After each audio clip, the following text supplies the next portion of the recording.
কামড়া কামড়ি করে একটা আরেকটা খাইতে খাইতে রে আসতে পারে না এই কামড়া একটা আরেকটা মাসে বেড়াতে আসো। এখন আমার বাজানদেরকে বলি পর্দারে মা বোনরা শুধু আমার উপর রাগ করছে, কেউ রাগ করিয়েন না, বোঝার চেষ্টা করেন, বোঝার চেষ্টা করেন। আজকে এই দেশটা যদি যারা মানুষ তারা যদি পরিচালনা করত, এই দেশটা একটা স্বর্ণের দেশে পরিণত হতো। কথা ঠিক না? এই জন্য আমার বাজানদেরকে বলবো যে কিয়ামতের ময়দান আল্লাহ রাব্বুল আলামিন বান্দা বান্দাকে উঠাবে না? উঠাবের পরে বান্দা বান্দাই আমল নামা দাড়ি পাল্লা দিয়ে ওজন দেবে। কি ওজন দেবে? দাড়ি পাল্লা। আমি বলছি না, আল্লাহ বলছি। ওজন দেওয়ার পরে যাদের নেকের পাল্লা ভারী, নেকের পাল্লা আমার মালিক বলেন ওদের জন্য চিরস্থায়ী এমন শান্তির জায়গা আমি তৈরি করে রাখছি, যে শান্তির জায়গার নাম হলো বেহেশত। সবাই মালিকের কাছে বলেন, মালিক আপনি আমার জন্য আমাদের সবার জন্য বেহেশত কবুল করে না। ওই বেহেশতের মধ্যে যদি একবার কেউ ঢুকতে পারে আর কোনদিন তাকে বের করা হবে না। আল্লাহু আকবার। আল্লাহর বান্দারা, বেহেশত কেমন শান্তির জায়গা, কেমন সুন্দর। যারা মুসলমান ঈমান আনছে, আল্লাহকে বিশ্বাস করেন, আল্লাহ রসুলকে নবী হিসেবে মানেন, আল্লাহ রসুল বলেন বেহেশত এমন শান্তির জায়গা, এমন সুন্দর যা কেউ কোনোদিন চোখে দেখে নাই, কেউ কোনোদিন কানেও শোনে নাই, কেউ কোনোদিন কল্পনাও করতে পারে নাই এরকম এরকম সুন্দর হতে পারে। তার চেয়েও সুন্দর, তার চেয়েও সুন্দর। আমি বলছি আল্লাহ রসুল বলছেন, আসতে বলে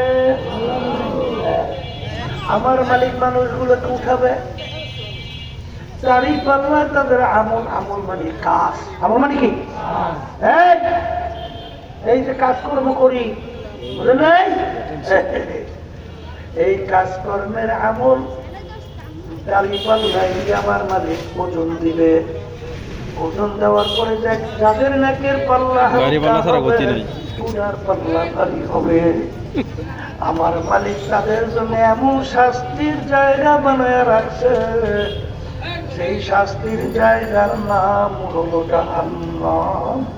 আল্লাহ আপনি আমাকে আমাদের সবাইকে মাফ করে দিয়ে। আমিন। জাহান্নাম কেমন শাস্তির জায়গা, আল্লাহ রাসূল সাল্লাল্লাহু আলাইহি ওয়াসাল্লাম বলেন এত শাস্তি ভয়ানক কেউ কোনোদিন চোখে দেখে নাই, কানেও শোনে না এরকম এরকম শাস্তি, তার চেয়েও কঠিন, কল্পনায় করতে পারে নাই এরকম এরকম শাস্তি হতে পারে, তার চেয়েও কঠিন। আল্লাহ আপনি আমাকে আমাদের সবাইকে মাফ করে দেন। আমিন। এই আল্লাহর বান্দারা, পর্দার আড়ালে মা বোনেরা, আমার আব্বাজান রাহমাতুল্লাহি আলাইহি বলতেন সেই মামলার তদবির নাই, সেই মামলারও কিন্তু খালাস না।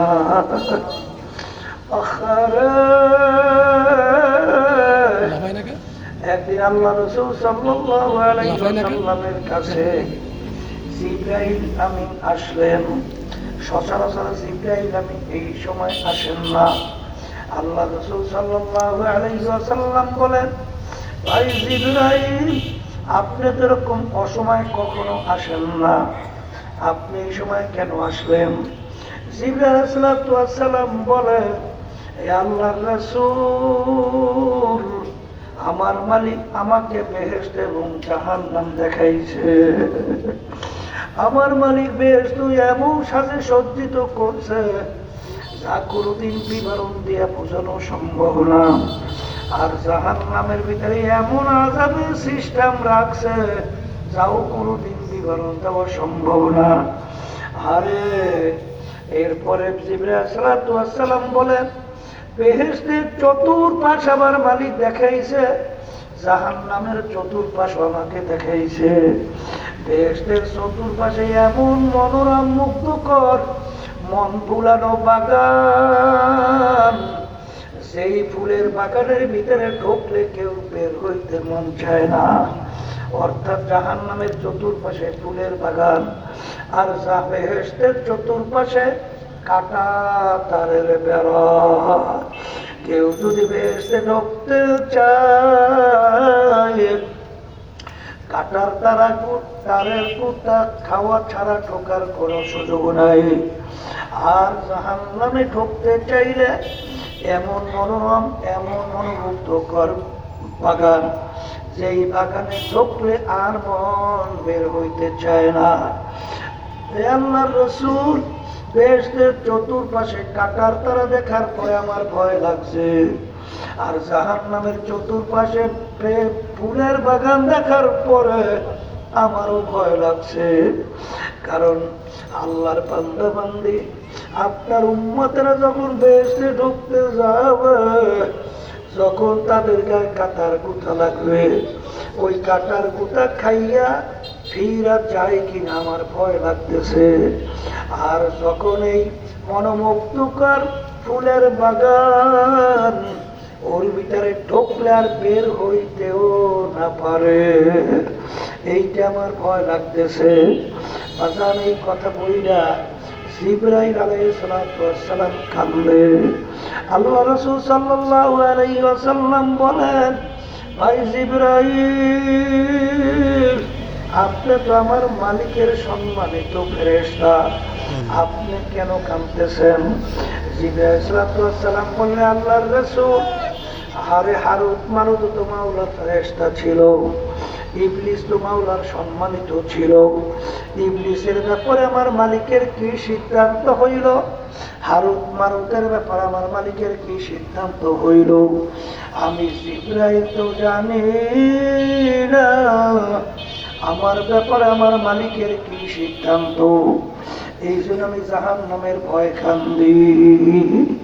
এই কথা শোনার পরে আল্লাহ রাসূল সাল্লাল্লাহু আলাইহি ওয়াসাল্লাম তিনিও চোখ থেকে পানি ছাইরা কান্দে। জিবরাইল সালাম চলে যাওয়ার পরে আল্লাহ রাসূল সাল্লাল্লাহু আলাইহি ওয়াসাল্লাম মসজিদে নববীর ভিতরে যখন ঢুকলেন, ঢুকে দেখে একদল আনসারী সাহাবায়ে কেরাম বসে বসে আনন্দ ফুর্তিতে লিপ্ত। তখন আল্লাহ রাসূল বলে, এ আমার সাহাবারা, তোমরা কি মৌতের কথা ভুইলা গেলা?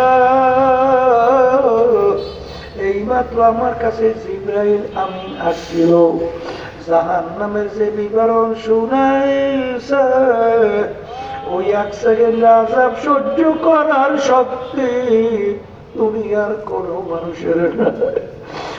আরে আমি রাসূল যা দেখি, আমি রাসূল যা শুনি, আমি রাসূল যা জানি, তোমরা যদি দেখতা, শুনতা, জানতা, তাইলে কেউ সংসার করতে পারত না, কেউ বিবি বাচ্চা নিয়ে আনন্দ ফুর্তি করতে পারত না, সব ফালাইয়া সব জঙ্গলবাসী হইয়া যাইতা।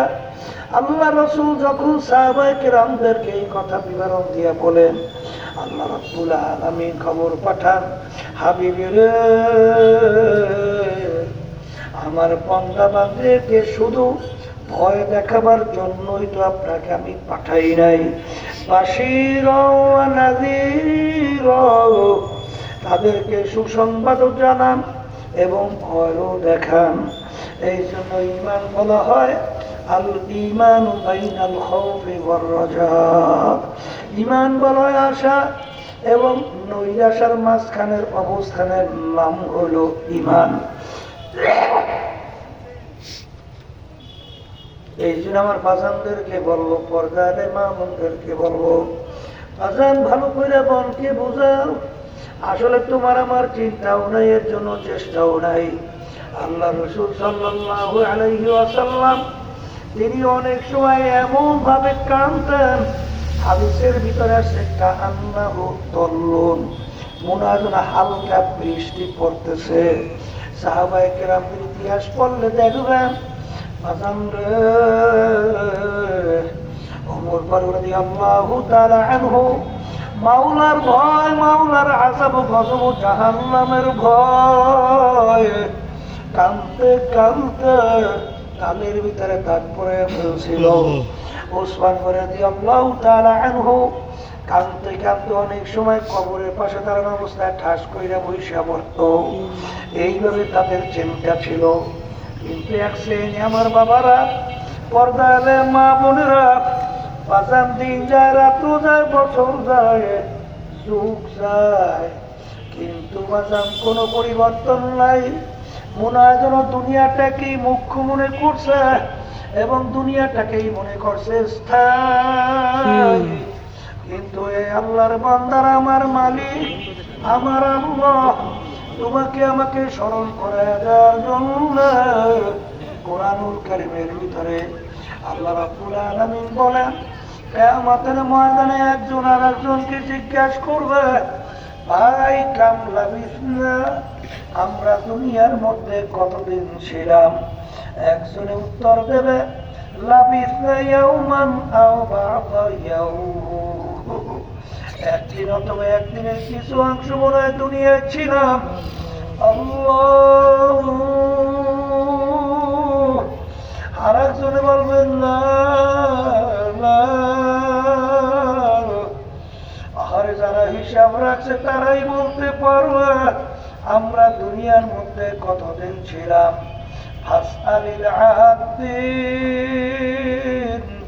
যারা হিসাব রাখছে তাদেরকে জিজ্ঞাসা করে দেখো। আমার তো মনে হয় আমি ঘরের এক দরজা থেকে ঢুকলাম, অন্য দরওয়াজা থেকে বের হয়ে আসলাম, ঢুকলাম বের হইলাম, ঢুকলাম বের হইলাম। আমার তো মনে হয় দুনিয়ায় এই কয়েকদিন ছিলাম। এ বড় লোক আমার বাবারা, ধনী আমার বাবারা, এ শিক্ষিত আমার বাবারা, এ পর্দার আড়ালের মা বোনেরা, মাঝে মাঝে একটু চক্ষু বন্ধ করো, মাঝে মাঝে একটু মুরাকাবা নিরিবিলি করো, চিন্তা করো, তারপরে মাওলার কবরে রওনা করো। যার যত বয়স হয়ে গেছে পিছনের দিকে তাকাইলে মনে হয় যেন সব কালকের ঘটনা। ওদিকে যখন চেহারা আয়নার সামনে তাকাই, দেখি কাঁচা দাড়ি গুলা পাইকা গেল, দাঁত গুলা পইরা গেল। আরে এখন লাঠি নিয়ে টক্কর টক্কর করে হাঁটা লাগে। কোথায় আমার জওয়ানি গেল, কোথায় রাত্র দিন গেল, কোথায় বছর গেল। আখারে মনে হয় যেন ফাসআলিল আদিন, যারা হিসাব রাখছে তারাই বলতে পারবে কতদিন ছিলাম। আরে আমি দুনিয়া দারুল মেহনে ওয়াল বালা, এ বড় লোক আমার বাবারা, পর্দালের মা বোনেরা, দুনিয়া কিন্তু শান্তির জায়গা না। কেউ কোনোদিন শান্তি পায় নাই, কেউ কোনোদিন পাবে না। আরে এমন একটা লোক বের করতে পারবেন না, আরে যার কোনো অসুবিধা নাই, এই গরম, এই ঠান্ডা, এই রোগ ব্যাধির কোনো শেষ নাই। ছেলে কথা শোনে না, মেয়ে কথা শোনে না, স্ত্রী কথা মানে না, স্বামী কথা অনুযায়ী নিয়ম অনুযায়ী চলে না। আরে রোগ ব্যাধি কোনো শেষ নাই, বালা মুসিবতের শেষ নাই, শত্রু মৃত্যুর অভাব নাই। এই ক্ষণেকের দুনিয়া, যারা নাকি স্থায়ী জিন্দিগি শেষ করবা, আমি সেই বাজানদেরকে বলবো, তোমার যে বোকার সারে জাহানে থাকতে পারে না।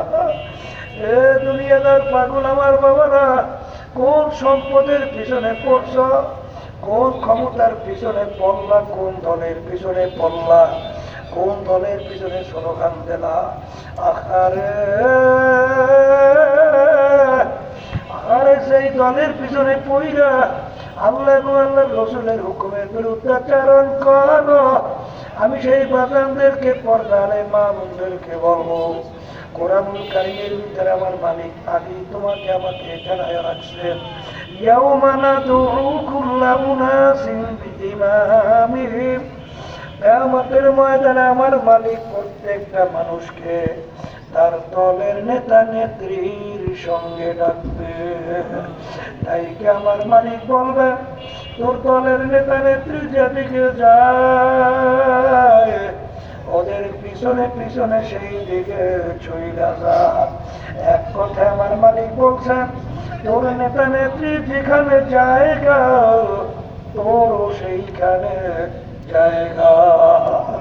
আমি বলি নাই, আল্লাহ বলছেন, আমি শুনায় রাইখা নাই। আল্লাহ রাসূল বলছেন মান তাশাব্বাহা বিকওমিন ফাহুয়া মিনহুম।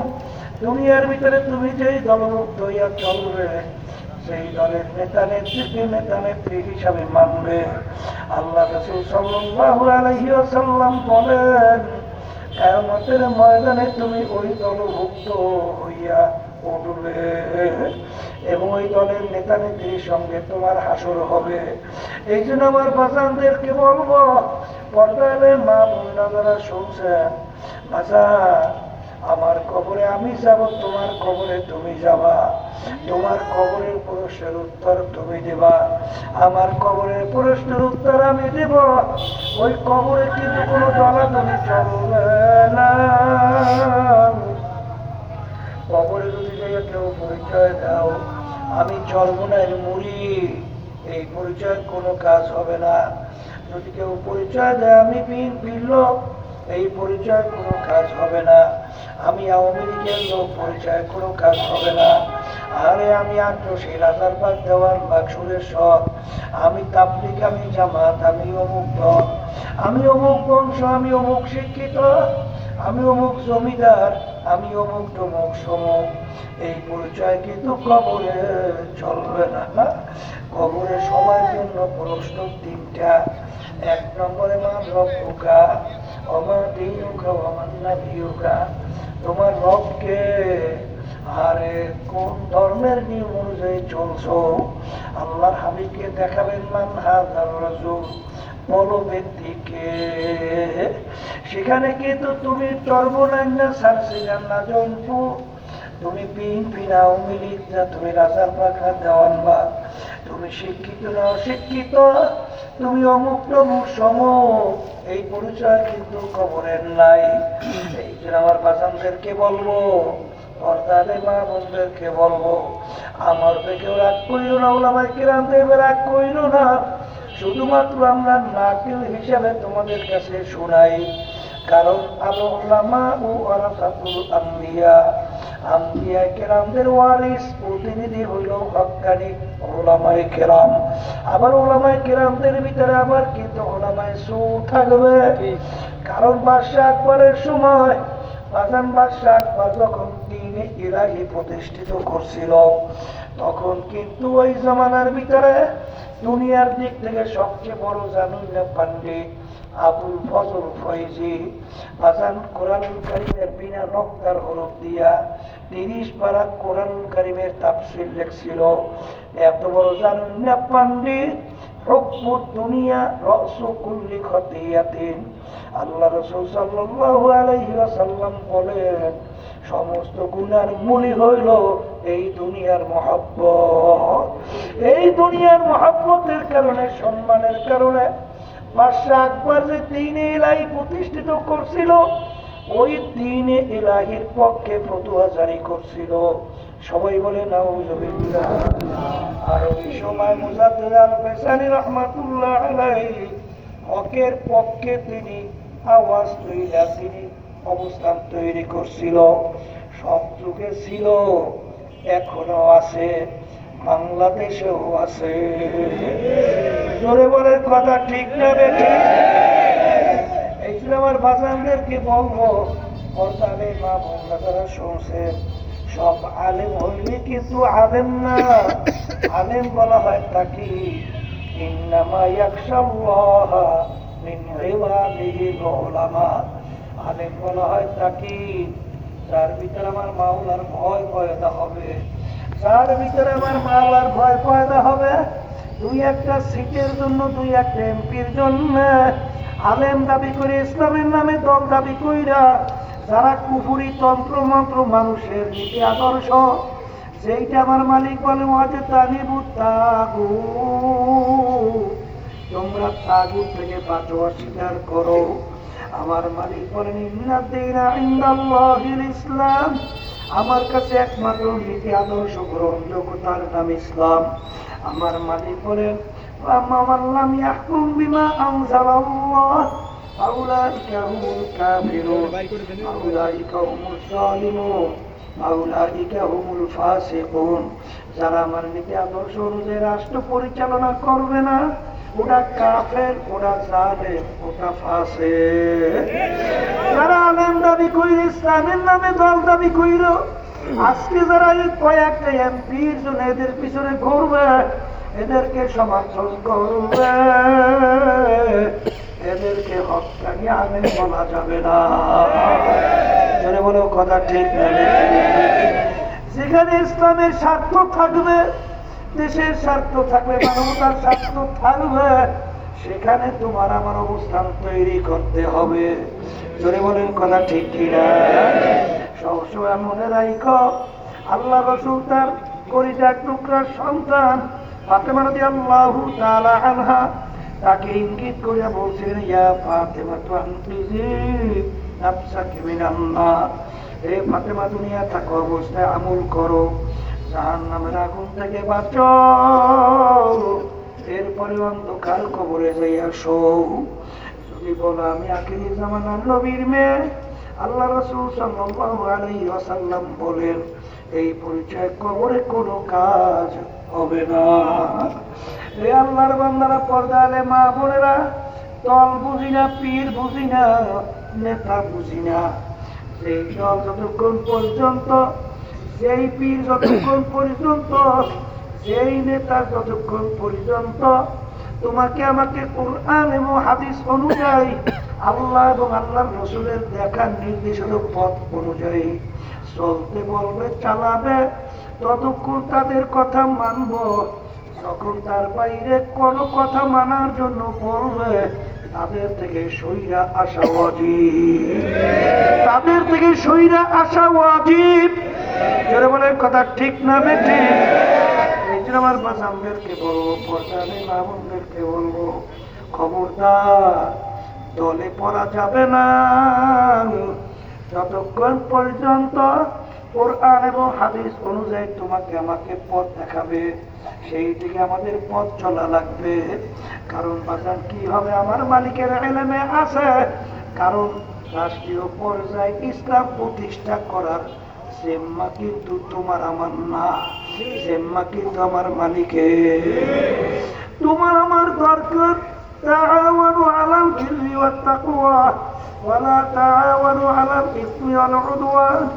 ভালো কাজের সহযোগিতা, খারাপ কাজের বিরোধিতা, এইটাই তোমার আমার দরকার। সাধ্য অনুযায়ী চেষ্টা করা।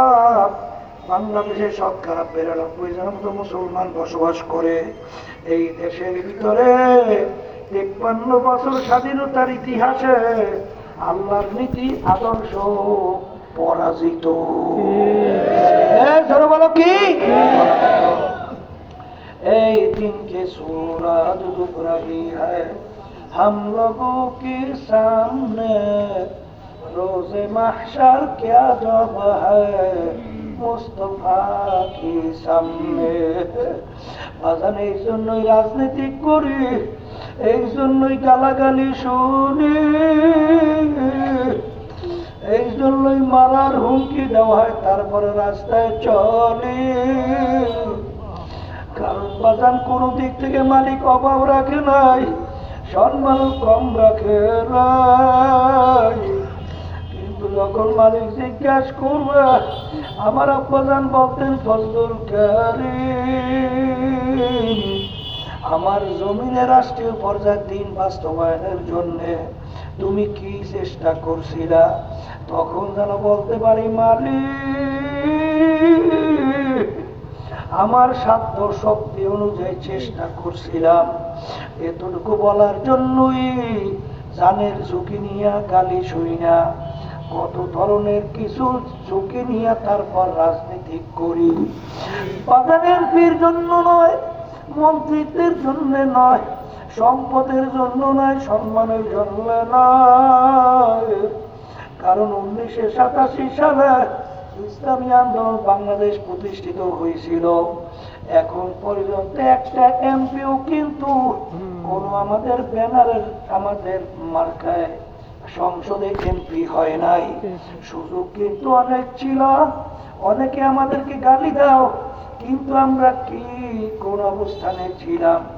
মির্জা ফখরুলের কাছে জিজ্ঞাসা কইরা দেখো, আরে বরকতুল্লাহ বুড়োর কাছে জিজ্ঞাসা কইরা দেখো, আরে ওই ইব্রাহিম হাফিজ ইব্রাহিমের কাছে জিজ্ঞাসা কইরা দেখো, তারেক রহমানের কাছে জিজ্ঞাসা কইরা দেখো, শেখ হাসিনার কাছে জিজ্ঞাসা কইরা দেখো যে ইসলামী আন্দোলন বাংলাদেশ কি চায়, আমাদের উদ্দেশ্য লক্ষ্য কি, ভালো কইরা তারা কিন্তু জানে। তোমরা জানো না, আমি কিন্তু জানি, আমার সঙ্গে কথা হয় আমি বুঝি। বিরোধী দল পর্যন্ত বানাবার জন্য প্রস্তাবও কিন্তু কমতি করে নাই। বাজান সারা বাংলাদেশের 300 সিটি খরচ দেওয়ার জন্য প্রস্তাব কিন্তু কম করে নাই, এবং কতটা এমপি দিবে তাও কিন্তু তোমরা না জানলেও আমি কিন্তু জানি। কিন্তু বাজান রে, ইসলামী আন্দোলন একমাত্র রাজনীতি করে আমার মালিকের সামনে প্রশ্নের জবাব দেওয়ার জন্য। আমার বাজানদেরকে বলবো, আমাদেরকে ভয় দেখাইয়া লাভ নাই, মারার ভয় দেখাইয়া কোনো লাভ নাই। আমার মালিক যতদিন হায়াত রাখবে ততদিন থাকবো, যখন আমার মালিক ডাক দেবে কেউ রাখতে পারবো না। এই জন্য আমার বাজানদেরকে বলবো, পর্দারে মা বোনদেরকে বলবো, দিনকে सूरज डूब रही है हम लोगों के सामने, रोज़े महशर क्या जब है मुस्तफा की सामने, الساكت عن الحق فهو شيطان الأخرس। হক জিনিস জানার পরে যদি চুপ থাকি, আল্লাহর হাবিব বলেন গুঙ্গা শয়তান। আজকে চাঁদাবাজি চলছে, আমি জানি না, যদি চুপ থাকি গুঙ্গা শয়তান। কথা কয় না, বলা লাগবে না, বলা লাগে না, লাগবে। কপাল ঘোরারা শুনলি তোমরা চাইতে ওঠো মারতে চাও, কোন লাভ আছে? হকের পক্ষে কথা বলাই লাগবে। কি হবে আমার মালিক ভালো জানে, কথা ঠিক না রাখি? তবে ভালো করে মনে রাখো, খবরদার এমন কাজ কইর না, এমন কথা বইল না, আমার মালিক যেন বেজার না হইয়া তোমাদের সিনার ভিতরে যেন মোহর নামাইয়া দেয়। সুম্মুন বুকমুন উমিয়ুন ফাহুম লা ইয়ারজিউন। আমার মালিক বলেন, যাদের সিনার ভিতরে মোহর পড়িয়া গেছে ওদের ঈমান নসিব হবে না। কি নসিব হবে না? আবার ধরে করতেছো কি, বলতেছো কি, কিসের জন্য করো, কিসের জন্য বলো, কথা ঠিক না বেঠি? আর সবসময় মনে রাখো, ইব্রাহিম আলাইহিস সালামকে নমরুদ যখন আগুনের ভিতরে ফেলাইলো, একটা ব্যাঙ বারবার পানির ভিতরে লাফায়, পানি ঢুকে উঠে আবার আগুনের দিকে প্রসাব করে। ব্যাঙের পানির পরিমাণ অল্প, এতটুক পানি আগুনের কাছেও যায় না, আর এতটুক পানি দ্বারা আগুন নেবার কোনো সম্ভাবনাও নাই। পানি যখন শেষ হইয়া যায়, আবার পানির ভিতরে লাফায় ঢুকে উল্টে আবার আগুনে প্রসাব করে। জিজ্ঞাসা করে, ব্যাঙ তোর পানি তো আগুনের কাছেও যায় না, আর এতটুক পানি দ্বারা তোর আগুন নেপেও না, এরকম বারবার তুই কেন করো? তখন ব্যাঙ বলে, নেপেও না, কাছেও যায় না, কিন্তু এরকম করি এর জন্য আল্লাহ এবং তার খলিল ইব্রাহিম দেখো আমি ব্যাঙ তাদের পক্ষে আছি। এই জন্য হাদিসের ভিতরে আসছে, আল্লাহ রাসূল সাল্লাল্লাহু আলাইহি ওয়াসাল্লাম বলেন, লা তাকতুলু দিবদা, তোমরা ব্যাঙ মাইরো না। ব্যাঙ ইব্রাহিম আলাইহিস সালামের আগুন নিভাইতে সহযোগিতা করছিল, আর ওই রক্ত কাটলাই আগুনে ফু দেয়, জ্বলেও না, এরকম কেন করো? বলে নমরুদ এবং তার দলেরা দেখো আমি তাদের পক্ষে। এই জন্য এক বাড়িতে মারতে পারলে 100 নাকি আমল নামায় জমা হয়।